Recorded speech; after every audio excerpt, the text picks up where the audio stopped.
আসসালামু আলাইকুম প্রিয় শিক্ষার্থীবৃন্দ, আমার শুভেচ্ছা নিও। আশা রাখি তোমরা যেখানে আছো, যে অবস্থায় আছো, ভালো আছো, সুস্থ আছো, নিরাপদে আছো। মির্জাপুর সরকারি কলেজের অনলাইন ক্লাসে তোমাদের সবাইকে স্বাগতম জানাই। তোমাদের সবাইকে স্বাগতম জানিয়ে আজকের পাঠদানের বিষয় শুরু করছি। আজকের পাঠদানের বিষয় হচ্ছে সমাজকর্ম প্রথম পত্র, আর পাঠদান শিরোনাম হলো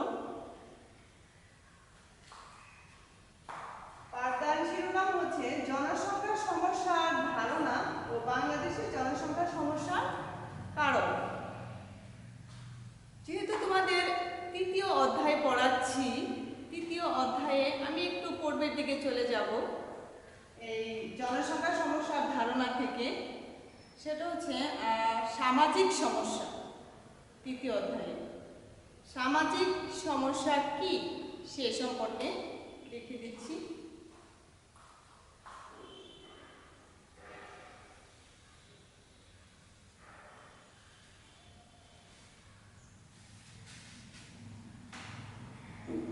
সমস্যা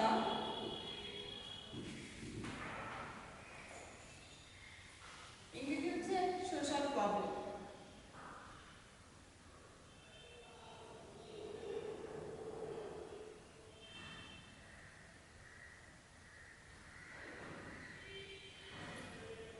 সামাজিক সমস্যা, সামাজিক সমস্যার ইংরেজি হচ্ছে সোশ্যাল প্রবলেম।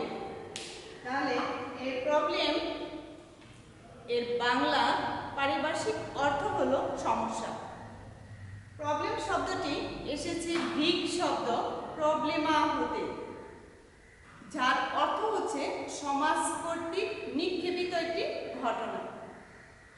তাহলে সমস্যা, সমস্যা কি? সমস্যা হচ্ছে আমাদের স্বাভাবিক জীবনযাত্রা চলার পথে বাধা দানকারী প্রতিকূল পরিস্থিতি হচ্ছে সমস্যা।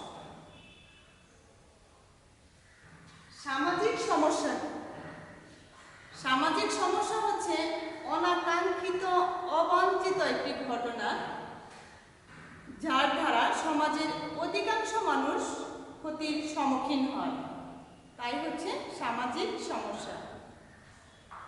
আরো যদি ছোট করে বলা যায়, ইজ এ ফেলো তিনি বলেছেন সামাজিক সম্পর্কের অস্বাভাবিকতাই হচ্ছে সামাজিক সমস্যা।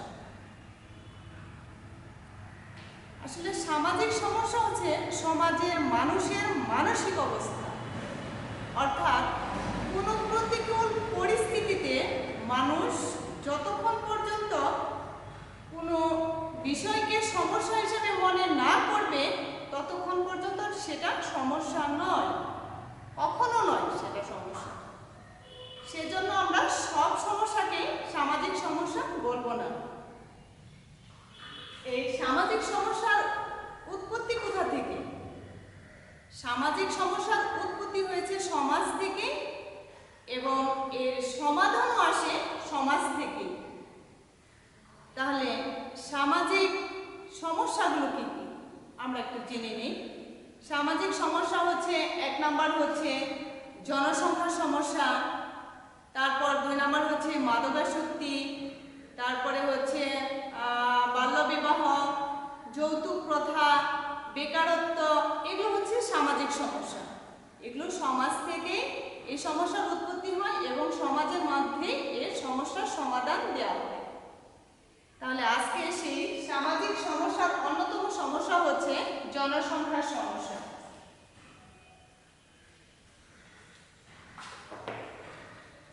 সামাজিক সমস্যার অন্যতম সমস্যা হচ্ছে জনসংখ্যার সমস্যা, যা ইংরেজিতে বলা হয় পপুলেশন প্রবলেম।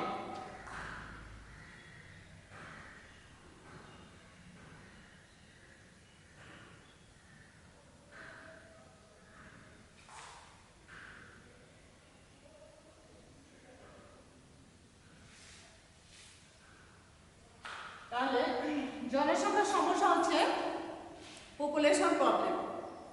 দেখো জনসংখ্যা ছাড়া ছাড়া সমাজ, রাষ্ট্র কল্পনা করা যায়? যায় না। তাহলে সমাজ এবং রাষ্ট্রের সবচেয়ে গুরুত্বপূর্ণ উপাদান হচ্ছে জনসংখ্যা। তাহলে সেই জনসংখ্যা কে আবার সমস্যায় রূপান্তরিত হয়। তাহলে একটা সংজ্ঞা আসতে পারে, জনসংখ্যার সমস্যা বলতে কি বুঝো? কোনো রাষ্ট্রের জনসংখ্যাকে তখনই সমস্যা হিসাবে চিহ্নিত করা হয় যখন জনসংখ্যা এবং সম্পদের মাঝে ব্যাপক সামঞ্জস্যহীনতা দেখা দেয়। যখন জনসংখ্যা আর সম্পদের মাঝে ব্যাপক সামঞ্জস্যহীনতা দেখা দেয় তখন তাকে বলা হয় জনসংখ্যার সমস্যা। তাহলে আমরা 1 নম্বর যে জনসংখ্যার সমস্যার সংজ্ঞা দিলাম। এখন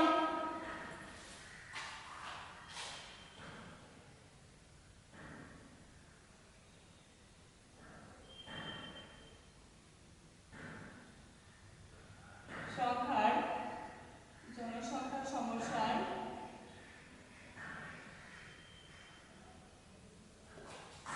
সংজ্ঞা দাও।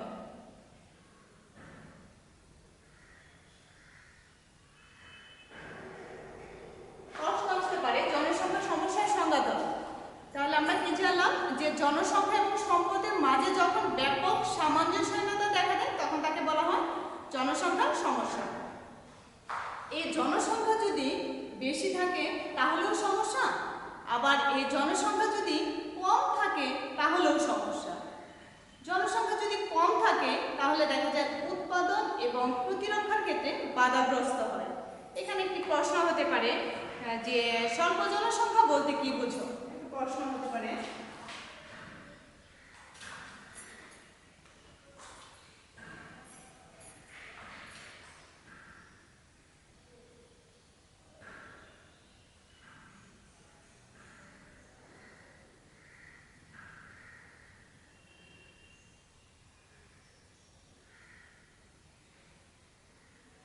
স্বল্প জনসংখ্যা বলতে কি বুঝো? একটা প্রশ্ন হতে পারে, তাই না? স্বল্প জনসংখ্যা বলতে কি বুঝো? তাহলে কোনো দেশে জনসংখ্যা কম থাকার কারণে উৎপাদন এবং প্রতিরক্ষার ক্ষেত্রে যদি বাধাগ্রস্ত হয় তাহলে সেখানে যে সমস্যা দেখা দেয় তাই হচ্ছে স্বল্প জনসংখ্যার সমস্যা। আর এই স্বল্প জনসংখ্যার সমস্যার সমাধানের জন্য সরকার জনগণকে প্রত্যক্ষ পরোক্ষভাবে উৎসাহ ও সহায়তা প্রদান করে। আর বিশেষ করে এটা উন্নত দেশগুলোতে, যেমন আমাদের বাংলাদেশে নয়, কিন্তু সেটা হচ্ছে তোমার হতে পারে কানাডা, হতে পারে আমেরিকা, হতে পারে। সেখানে জনসংখ্যা স্বল্প থাকার কারণে তাদের প্রত্যক্ষ পরোক্ষভাবে উৎসাহ এবং সহায়তা প্রদান করে। তাহলে স্বল্প জনসংখ্যার সমস্যা বলতে কি বুঝো আমরা জানলাম। তারপরে প্রশ্ন হতে পারে কাম্য জনসংখ্যা কি? এই জনসংখ্যা থেকে প্রশ্ন হতে পারে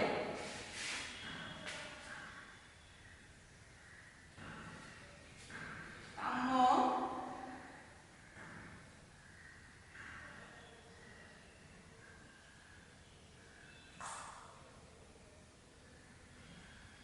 বলতে কি বুঝো? একটা প্রশ্ন হতে পারে কাম্য জনসংখ্যা বলতে কি বুঝো? কোনো দেশের জনসংখ্যা এবং সম্পদ যদি সামঞ্জস্যপূর্ণ হয় এবং মাথাপিছু আয় যদি সর্বোচ্চ পর্যায়ে এসে দাঁড়ায় তখন তাকে বলা হয় কাম্য জনসংখ্যা। আমি আবারও বলতেছি, কোনো দেশের জনসংখ্যা এবং সম্পদ যদি সামঞ্জস্যপূর্ণ হয় এবং মাথাপিছু আয় যদি সর্বোচ্চ পর্যায়ে এসে দাঁড়ায় তখন তাকে বলা হয় কাম্য জনসংখ্যা।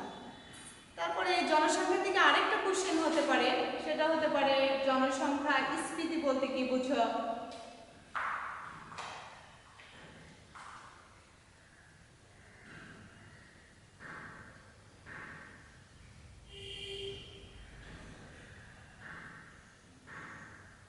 সংখ্যা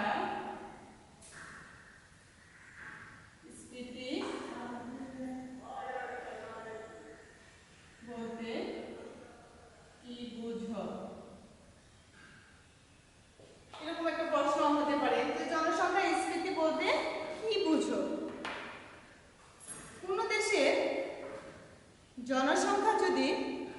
দেশের প্রাপ্ত সম্পদের চেয়ে বেশি হয়, তখন জাতীয় উন্নতি এবং অগ্রগতির ক্ষেত্রে ব্যাহত করে, তখন তাকে বলা হয় জনসংখ্যা স্ফীতি। আমি আবার বলি, কোনো দেশের জনসংখ্যা যদি সে দেশের প্রাপ্ত সম্পদের চেয়ে বেশি হয়ে জাতীয় উন্নতি এবং অগ্রগতিকে ব্যাহত করে, তখন তাকে বলা হয় জনসংখ্যা স্ফীতি। আরেকটা সংজ্ঞা হতে পারে এখান থেকে যে জনসংখ্যা বিস্ফোরণ বলতে কি বোঝো, আরেকটা সংজ্ঞা হতে পারে।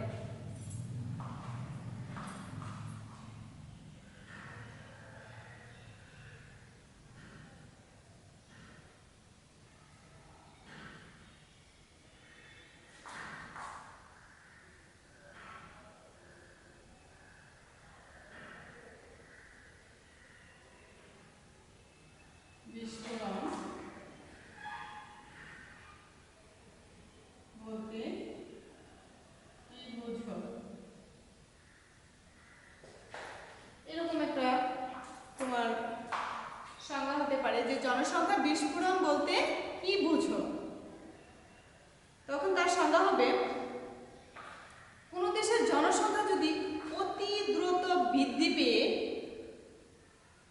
জাতীয় আয়, আর্থ, সামাজিক, সাংস্কৃতিক সকল ক্ষেত্রে বিপর্যয় সৃষ্টি করে, তখন তাকে বলা হয় জনসংখ্যা বিস্ফোরণ। আমি আবার বলি, কোনো দেশের জনসংখ্যা যদি অতি দ্রুত বৃদ্ধি পেয়ে দেশের আর্থ, সামাজিক, সাংস্কৃতিক ক্ষেত্র সহ জাতীয় জীবনের সকল ক্ষেত্রে বিপর্যয় সৃষ্টি করে, তখন তাকে বলা হয় জনসংখ্যা বিস্ফোরণ।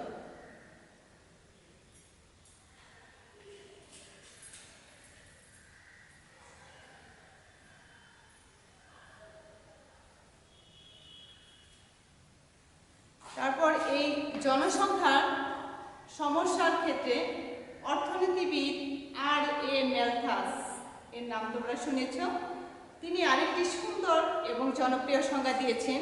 তিনি বলেছেন যে কোনো দেশের জনসংখ্যা যদি সে দেশের মোট খাদ্য উৎপাদনের চেয়ে বেশি হয়, তখন তাকে বলা হয় জনসংখ্যা স্ফীতি। ম্যালথাস আরেকটি যুক্তি তুলে ধরেছেন যে জনসংখ্যা বৃদ্ধি পায় হচ্ছে জ্যামিতিক হারে। জ্যামিতিক হারটা কেমন আমি দেখাচ্ছি।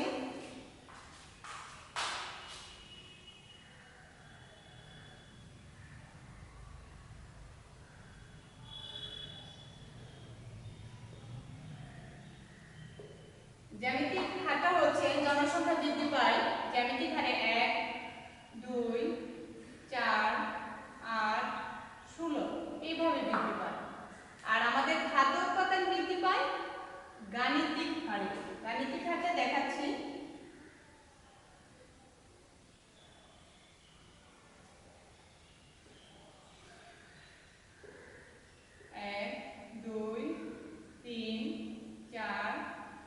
মানে ধারাবাহিকভাবে। আর জনসংখ্যা বৃদ্ধি পায় তার ডাবল, 1, 2, 4, 8, 16। সেই আর.এ. ম্যালথাস বলেছেন যে জনসংখ্যা বৃদ্ধি পায় জ্যামিতিক হারে আর খাদ্য উৎপাদন বৃদ্ধি পায় গাণিতিক হারে। তিনি আরেকটি কথা বলেছেন যে প্রতি 25 বছর পর পর কোনো দেশের জনসংখ্যা তার দ্বিগুণ হবে, এটা বলেছেন ম্যালথাস। তাহলে আমরা এই জনসংখ্যার সমস্যা থেকে কিন্তু অনেকগুলো সংজ্ঞা দিয়েছি মোটামুটি। এখন আসি আমাদের বাংলাদেশের জনসংখ্যার সমস্যার কারণ।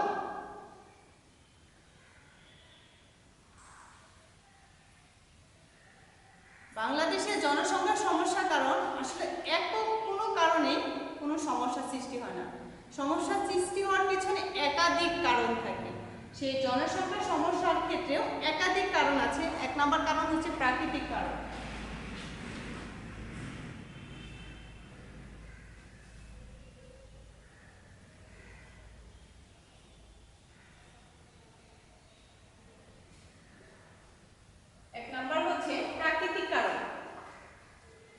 বাংলাদেশে জনসংখ্যা বৃদ্ধির কারণ বিশেষভাবে দায়ী।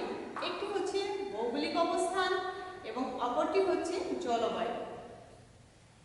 আমাদের এই বাংলাদেশ নদীমাতৃক দেশ, পলল ভূমির দেশ, সমতল ভূমির দেশ। এদেশের মানুষের জীবনযাত্রা হচ্ছে সহজ সরল আরামপ্রিয় এবং যে কোনো প্রতিকূল পরিস্থিতিতে তারা খাপ খাইয়ে চলতে পারে, যার কারণে এখানে বংশ বিস্তারের ভূমিকাও বেশি রাখে, যার কারণে এই বাংলাদেশের দিন দিন জনসংখ্যা বৃদ্ধি পাচ্ছে। 2 নম্বর কারণটা হচ্ছে জৈবিক কারণ।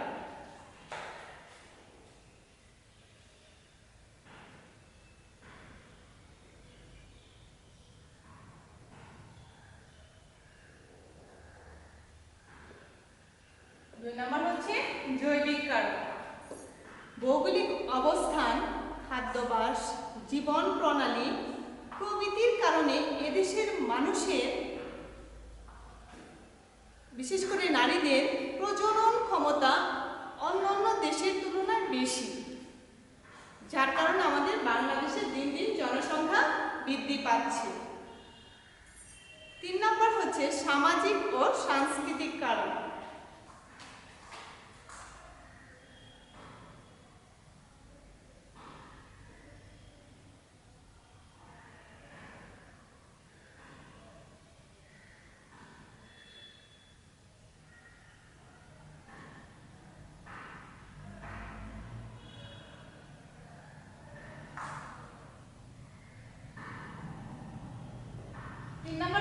সামাজিক ও সাংস্কৃতিক কারণ।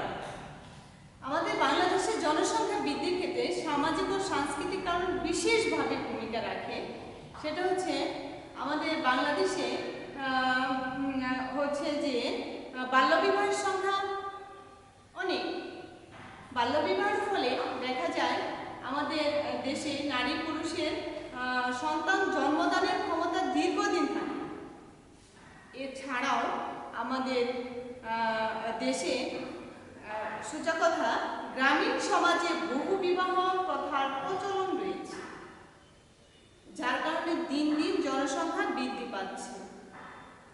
এছাড়াও আমাদের প্রধান খাদ্য হচ্ছে ভাত। আমাদের যে প্রতিদিন 78% যে ক্যালোরি আসে, সেই ক্যালোরির সাথে প্রজনন ক্ষমতার একটা গভীর সম্পর্ক রয়েছে, যার কারণে দিন দিন জনসংখ্যা বৃদ্ধি পাচ্ছে। তারপর হচ্ছে 4 নম্বর হচ্ছে অর্থনৈতিক কারণ।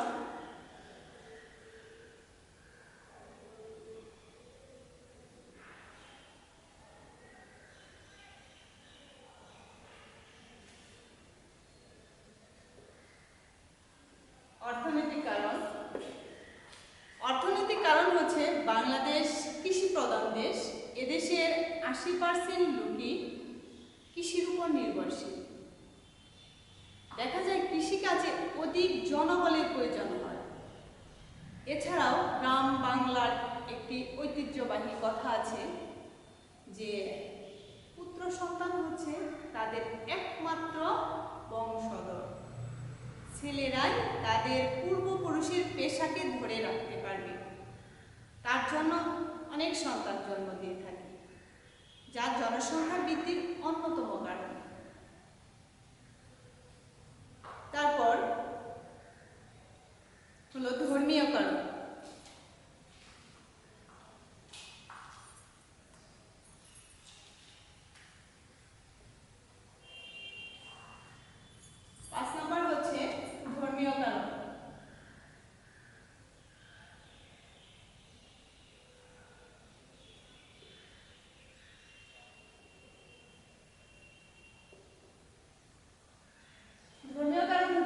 আমাদের এই বাংলাদেশ মুসলিম কান্ট্রি দেশ। এখানে মানুষের প্রধান একটা অংশ হচ্ছে পরিবার গঠন, সন্তান জন্মদান, লালন পালন করা এবং জন্ম নিয়ন্ত্রণ পদ্ধতিকে তারা পাপ বলে মনে করেন। এই সমস্ত কুসংস্কার কুপ্রথা যা জনসংখ্যা বৃদ্ধির অন্যতম কারণ। এছাড়া হচ্ছে অন্যান্য আরও অনেক কারণ রয়েছে জনসংখ্যা বৃদ্ধির ক্ষেত্রে। অজ্ঞতা, নিরক্ষরতা, নিম্ন আয়, জনসংখ্যার সম্পর্কে অসচেতনতার ধারণা, যা জনসংখ্যা বৃদ্ধির অন্যতম কারণ। তো যাই হোক, আজকে আমরা পড়লাম জনসংখ্যা সমস্যার ধারণা, বাংলাদেশের জনসংখ্যা সমস্যার কারণ। তোমরা বাসায় বসে আরেকটু বইগুলো দেখবে, তাতে হয়ে যাবে। আর তোমাদের সাথে আবার দেখা হবে সে প্রত্যাশায় শেষ করছি। আমাদের সাথে অনলাইনে যুক্ত থাকার জন্য তোমাদের ধন্যবাদ।